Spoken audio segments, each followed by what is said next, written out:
வாழ்க வளத்துடன் நான் உமா ஸ்ரீனிவாசங்க. இன்றைக்கி ஒரு கட்டலான்னு நினச்சி எல்லாமே பண்ண ஆரம்பிச்சிட்டாங்க பொண்ணு.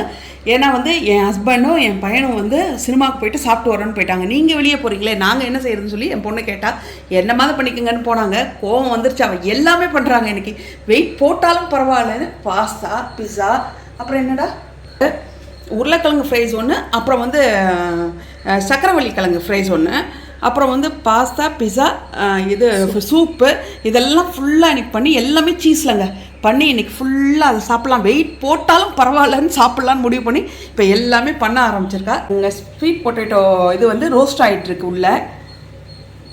இப்போ எல்லாமே ரெடி ஆயிடுச்சுங்க. இந்த பீஸா மட்டும்தான் ரெடி ஆகலை, பெருசாக பண்ணியிருக்கோம் அந்த பீஸா. அங்கே எங்களுக்கான பீஸா அது ரெடி ஆயிடுச்சு. நல்லா கொதிக்க இருக்குது, பெருசாக பண்ணிட்டாங்க ஒரே பீஸாவா. இது எங்கள் அம்மாவுக்கும் என் பேரனுக்கும் உள்ளது. ஏன்னா அவங்க காய்கறி போட்டால் அவங்களால கிடைக்க முடியாது. என் பேரன் காரம் போட்டால் சாப்பிட மாட்டான், அவனுக்குள்ள பீஸா. இது பாஸ்தா, இதுவும் ரெடியாக இருக்குது. அடுத்தது உருளைக்கிழங்கு ஃப்ரெஞ்ச் ஃப்ரைஸ், இதுவும் ரெடியாக இருக்குது. இது காரம் போட்டது, என் பேரனுக்கு காரம் போடாமல் கொஞ்சம் எடுத்து வச்சுருக்கோம். அப்புறம் இது ஸ்வீட் பொட்டேட்டோ, இதுவும் ரெடி ஆகிடுச்சுங்க ஃப்ரை பண்ணி.